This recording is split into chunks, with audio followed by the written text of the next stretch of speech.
Unacademy COMPETE is one-on-one question battles that tell you exactly where you stand against other learners on the platform. You can start a compete from the cards on the planner, homepage, or from the self-study tab. Each match consists of 5 questions. These questions are fetched from a curated syllabus list that keeps unlocking new topics every month.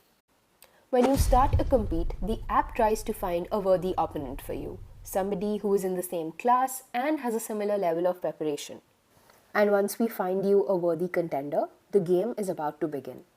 5 questions are going to come on your screen one after the other, and there is a timer ticking away. You get 60 seconds to answer in IIT JEE and 45 seconds in NEET UG. Think through the question and tap on the answer you feel is correct. As soon as both of you have answered, you move on to the next question. The pills on the top indicate which question you are on and also show you the results from the past questions. Green for correct, red for incorrect, and grey for skipped. The crown on the top moves between the two players to show who is in the lead.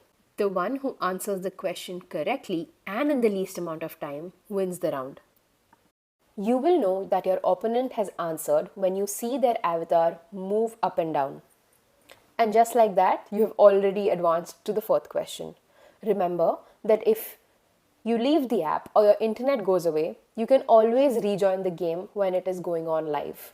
Once all the 5 questions are answered, your score is calculated based on accuracy and the time taken. Your rating increases or decreases depending on whether you have won or lost the match. You can request the opponent for a rematch or continue ahead and see where you stand in the leaderboard. Once your compete game is over, you can head back to the Me tab and see all your stats. At the top, you will see your rating along with the level you're on. If you're new to the platform, you will see a Sparkles badge here. As you scroll down, you will see your ratings graph that is based on the ELO rating and moves up or down based on the results of the game. You also get to see where you stand on a state and national level leaderboard, and you can filter through the target exam of your choice. The more competes you play, the higher you go on the leaderboard.